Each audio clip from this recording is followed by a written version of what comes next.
Entre fermeture de médias, arrestation de journalistes, autocensure, l'accès à l'information entre autres, la presse malienne est également confrontée à un plus grand phénomène, celui de la question du per diem. Le per diem ou encore le communiqué final, comme l'appellent certains, est l'enveloppe que le journaliste reçoit à titre de gratification à la fin généralement des cérémonies de compte-rendu.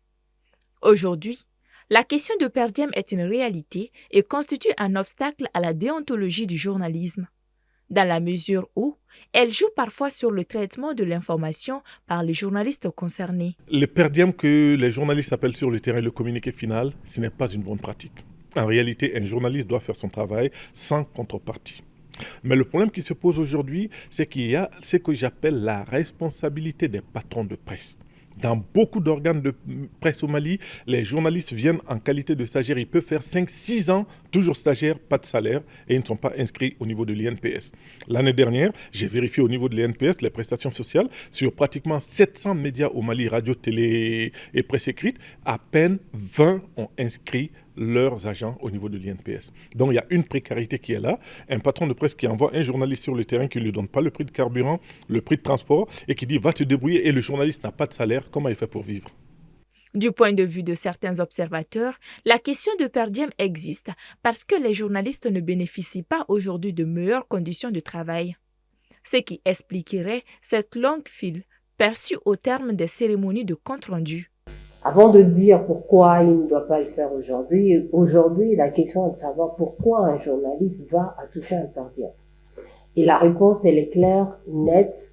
Il va toucher un per diem parce que il se trouve dans une situation très précaire.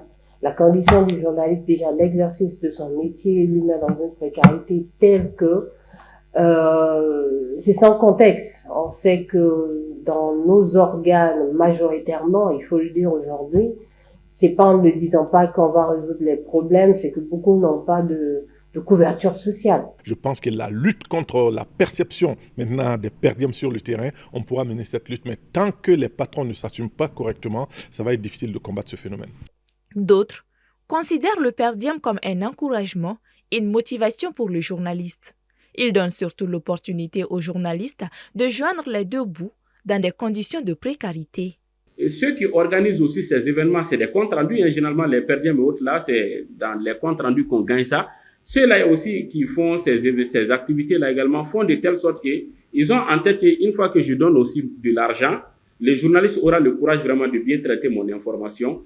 Et en tout cas, il se battra pour que aussi mon événement soit aussi programmé pour l'apparition prochaine aussi de son canard. C'est une source de motivation pour certains journalistes. L'histoire de per diem dans le journalisme existe un peu partout en Afrique. Récemment, au Tchad, l'organisation de presse a interdit aux journalistes d'accepter les per diem qui constituent une faute professionnelle grave et une violation manifeste de l'éthique journalistique. Il faut noter que certains organes interdisent aussi à leurs journalistes d'en prendre ou même d'en réclamer.